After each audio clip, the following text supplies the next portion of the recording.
यह अब तक का सबसे बहादुर लड़का है। उसे अंजाम दिया जा रहा है, लेकिन वह डरता या रोता नहीं है, लेकिन शांति से सोचता है कि कैसे जीना जारी रखा जाए। लड़के की मौत का आदेश देने वाला व्यक्ति उसका पिता था। उनके पिता यहाँ के राजा हैं, उनका नाम अल्पागु है।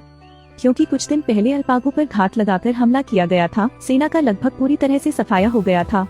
उन्होंने दुश्मन पर ही किताब की खोज की। लगता है किसी ने राजा की यात्रा की भविष्यवाणी की थी। इसके अलावा पत्र से पता चला कि उसकी प्यारी रानी ही थी जिसने इस खबर की घोषणा की थी। अल्पागु गुस्से में महल में लौट आया।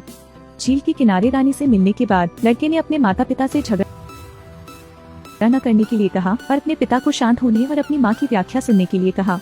लेकिन राजा अभी भी उसके सामने था। उसने अपनी माँ को छुरा घोंप कर मार डाला।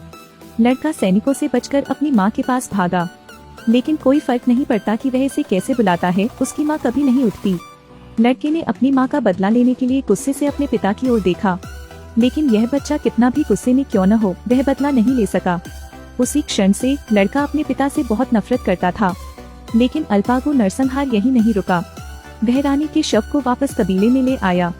पिता ने देखा बेटी का शव दर्द से कराह रहा था। घोड़े पर बैठे लड़के ने यह सब देखा, अपने दादा के साथ रो रहा था। जनजाति में एक गरीब लड़की थी जिसने लड़के को अपनी लकड़ी की तलवार दी। लड़के ने अपने शरीर में एक लकड़ी की तलवार ठूंस ली और उसने लचीलापन सीख लिया। लड़के के दादाजी ने दुख के साथ अपनी तलवार खींची। उन्हें अपनी बेटी का बदला लेने के लिए अल्पागु को मारना पड़ा। लेकिन जब दोनों में लड़ाई हुई तो अल्पागु ने फायदा उठाया और सीधे अपने ससुर को मार डाला। अल्पागु ने जनजाति के सभी लोगों से कहा कि वे देश के साथ विश्वासघात करने के कारण मारे गए। जनजाति में किसी ने बोलने की हिम्मत नहीं की और अल्पागु को देश द्वारा और भी अधिक मान्यता प्राप्त थी। उसने सभी लोगों को अपने क्षेत्र से बाहर निकलने का आदेश दिया। एक सैनिक था जिसने कहा कि वह अपनी मातृभूमि बिल्कुल नहीं छोड़ेगा। सैनिकों ने अपनी तलवारें खींच ली और राजा के साथ मरते दम तक लड़ने का फैसला किया।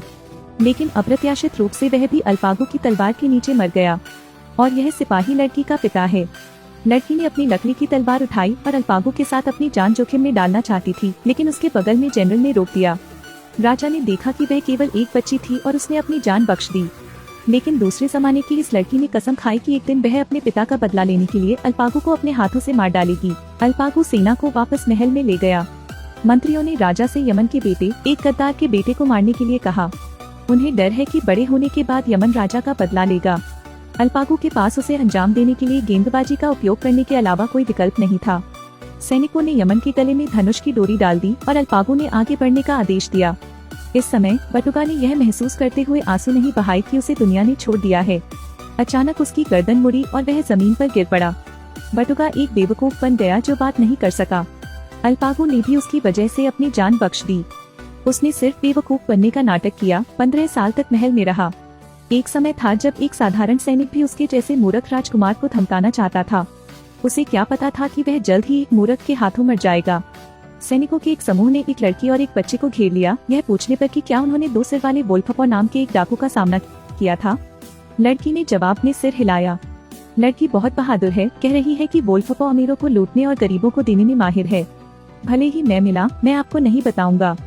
सैनिक तुरंत क्रोधित हो गए। सौभाग्य से बच्चे की जगह लेने वाली लड़की सुरक्षित थी। जैसे ही सैनिक चले गए, लड़की तुरंत धनुष और बाण लेकर लड़ाकू सूट में बदल गई। बच्चे को अब पता चला कि दूसरा पक्ष प्रसिद्ध शूरवीर है। अकीस ने कुछ मिट्टी उसकी नाक पर लाई। उसकी मातृभूमि की भूमि ने उसे ताकत दी। जंगल में आराम कर रहे थे सैनिक, अचानक एक नकाबपोश आदमी प्रकट हुआ। मैंने सुना है तुम मुझे ढूंढ रहे हो। सिपाहियों ने उसे जल्दी से नकाब उतारने को कहा, लेकिन वे नहीं जानते थे कि उन सभी को यही मरना है। अकीस की तीर तकनीक शीर्ष पायदान पर थी। उसके तीर के नीचे पहले 3 सैनिक मारे गए। इस समय घोड़े की पीठ पर 2 सैनिक दूरी में आ गए। अकीस ने 2 तीर निकाले, कोण को समायोजित किया। एक ही समय में 2 सैनिक मारे गए। उसने फिर नकाब लगाया, रस्सी ली और आखिरी सैनिक को घोड़े से खींच लिया, लेकिन दुश्मन को नहीं मारा।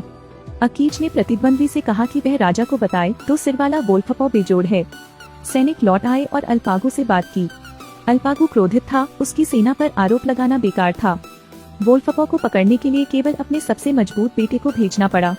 रात में शक्तिशाली सेना एक बार फिर निकल पड़ी, लेकिन उन्हें क्या पता था कि अकीस बाहर बड़े पेड़ में छिपा हुआ उनकी हर हरकत पर नजर रख रहा था। लेकिन अकीस चुप रहा, क्योंकि वह जानता था कि कुछ दिनों बाद सम्राट भी बड़ी मात्रा में धन का परिवहन करेगा। तब तक उसके अभिनय करने में बहुत देर नहीं हुई थी। शादी की तैयारी कर रहे महल में राजा के असली बेटे की शादी होने वाली है। ब्राइड्समेड्स को लाकर कई दास और खजाने राजा के पीछे जाने लगे। जब सेना एक पहाड़ी रास्ते से गुजरी तो अक्कीस पहले से ही यहाँ घात लगाकर बैठा हुआ था। उसने गैंडे का सींग निकालकर जोर से फूंका, फिर दोनों ओर के दोनों घोड़े जमीन पर बड़े जाल को फैलाते हुए दौड़ पड़े। सैनिक अचानक अपने घोड़ों से गिर गए। पहाड़ों में 3 लोगों ने धनुष और तीर लेना शुरू कर दिया, जिससे सैनिकों की एक टीम की मौत हो गई। तीनों ने अपनी तलवारें खींच ली और जल्दी से सभी सैनिकों को नष्ट कर दिया।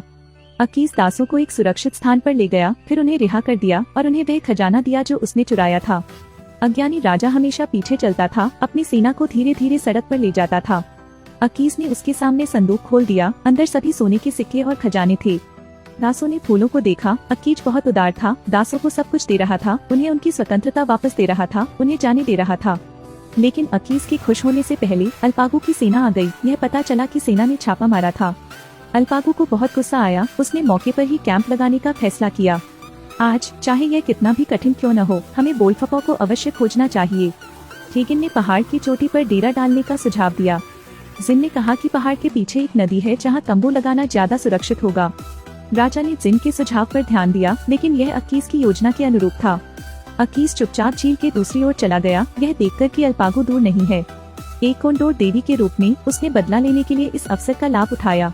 जब वह अपना धनुष निकालकर राजा पर निशाना लगाने वाली थी, लेकिन उसकी भावनाएं उत्तेजित थीं, उसके हाथ कांप रहे थे। जब अक्कीस धनुष गिराने वाला था, लेकिन जब उस तीर चलाने के लिए धनुष उठाया तो राजा छिप गया। वह व्यक्ति अल्पागू का पुत्र था। महल में केवल यही मूर्ख है जो कोई साधारण व्यक्ति नहीं है। अक्कीस उसका कुछ नहीं बिगाड़ सकता था। वे अंधेरा होने तक इंतजार करते रही और अक्कीस धीरे धीरे तैरकर विपरीत किनारे पर आ गया, बैरकों में घुस गया और चारों ओर शराब डाल दी। अल्पागू की किसी भी हलचल को महसूस करने की प्रतीक्षा किए बिना अक्कीस अपनी मूल स्थिति में लौट आया। फिर उन तीनों ने रॉकेट दागे और अल्पागू का शिविर आग का समुद्र बन गया। सैनिकों ने दंगा करना शुरू कर दिया। अक्कीस ने अल्पागू की स्थिति को निशाना बनाने के लिए आग की रोशनी का इस्तेमाल किया। दोनों बाण एक साथ चले, अल्पागू के शरीर में लगे। बटुगा ने अक्कीस को लकड़ी की तलवार पकड़े हुए देखा। बटुगा ने महसूस किया कि दूसरी पार्टी वह छोटी लड़की थी। लड़की के पिता और उसकी माँ दोनों को अल्पागू ने मार डाला था, लेकिन इस अभिवादन के कारण एक सैनिक द्वारा अक्कीस के हाथ में गोली मार दी गई, इसलिए वह जल्दी से चली गई। घायल अल्पागू को जल्दी से धनुष पर वापस लाया गया। हालांकि तीर दिल में नहीं लगा, लेकिन डॉक्टर ने कहा कि खून की अधिकता के कारण उसे होश में लाना मुश्किल था। रानी ने यह कहकर सारी जिम्मेदारी मूर्ख राजकुमार पर डाल दी कि उसके विवाह के कारण ही ऐसा हुआ है। बटुगा ने सहन किया, लेकिन तुरंत अपनी माँ को रोकने के लिए ऊपर गया। जिसने राजा को घायल किया वह दस्यु था। एक मूर्ख को दोष देने का क्या फायदा। वास्तव में हर कोई नहीं जानता था वह तीर अल्पागू के दिल में नहीं लग सकता था, क्योंकि बटुगा ने तुरंत राजा को धक्का दे दिया था। इस समय अक्कीस जनजाति में वापस आ गया है। वह महिला नीता के लिए पैसे और गहने लाती है। महिला नीता बहुत खुश थी, लेकिन अक्कीस ने उत्साह से कहा कि उसने राजा को मार डाला है। नीता बेहद गुस्से में था, उसे अंदर जाकर अकेले में बात करने के लिए कह रहा था। उसने क्या किया? अक्कीस कहते हैं, उस वर्ष राजा ने हमें वतन से निकाल दिया, क्या तुम भूल गए? नीता ने तब उसे घुटने टेकने और अपने पैर से उसके हाथ पर पैर रखने के लिए कहा। उन्होंने दर्द को सहन किया और रेनेस्नी को दौड़ना जारी रखने के लिए प्रेरित किया, लेकिन उसे एक लड़के ने पकड़ लिया। नतीजतन वह एडवर्ड द्वारा मारा गया था। दोनों पक्ष लड़ रहे हैं। दोनों ने बेरहमी से एक दूसरे का सिर फोड़ दिया। यह पिशाच की एकमात्र कमजोरी है। ऐसा करने मात्र से उनके बचने की कोई संभावना नहीं होगी। कम संख्या के कारण कुलेन परिवार धीरे धीरे कमजोर स्थिति में आ गया। लीला को लोगों के एक समूह द्वारा पकड़े जाने पर यह व्यक्ति जोर से चिल्लाया, फिर अपने हाथ से जमीन पर मुक्का मारा। जमीन तुरंत एक दरार दिखाई दी। कुलेन एक साथ काम करते हैं, लगातार अपने दुश्मनों को रसातल में धकेलते हैं। अपने मातहतों को एक के बाद एक दुखद रूप से मरते देख आरो ने खुद कार्रवाई करने का फैसला किया। वह जल्दी से पास हो गया। उसने बेला को दूर धकेल दिया। सौभाग्य से एडवर्ड ठीक समय पर आ गया। उसने अपनी पत्नी को बचा लिया। 2 जोड़े बंधन। कई दौर के समन्वय के बाद आखिरकार वे आरो को नियंत्रित करने में सफल रही। बेला ने मौका लिया, उसके सिर को फाड़ दिया और उसे जमीन पर फेंक दिया। फिर लड़की ने उसे जलाकर राख कर दिया। आरो ने अपनी आंखों से देखा कि वह मरने वाला है। अपने होश में आने के बाद उसने पाया कि युद्ध अभी शुरू नहीं हुआ था। अभी अभी सब कुछ वह भविष्य था जो एलिस ने उसे दिखाया था। अगर आरो युद्ध छेड़ने में लगा रहता है, उसका अंत मृत्यु है। उसने अपने सामने सेना को देखा, अब युद्ध शुरू करने का साहस नहीं कर रहा था। लेकिन क्या रेनेस्ली का अस्तित्व वोल्टुरी परिवार के लिए खतरा बन सकता है? यह उनके लिए अब भी सोचने का विषय है। मनुष्य और पिशाच एक साथ रह सकते हैं। एडवर्ड एलिस से यह अनुमान लगाने के लिए कहता है कि आधा मानव और आधा पिशाच वास्तव में मौजूद हैं। आरो उससे पूछता रहा, यह निर्धारित करने के बाद कि कोई खतरा नहीं था, उसने इस बार लड़ाई छोड़ने का फैसला किया। वह अपने परिवार को वापस ले आया।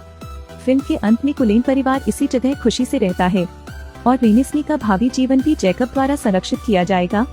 फिल्म में रेनिस्नी की रक्षा के लिए कुलेन परिवार को अपनी जान देकर पछतावा नहीं हुआ और उनके दोस्त खतरे की परवाह नहीं करते हैं। जब वे मुसीबत में होते हैं तो जल्दी से उनकी मदद करते हैं।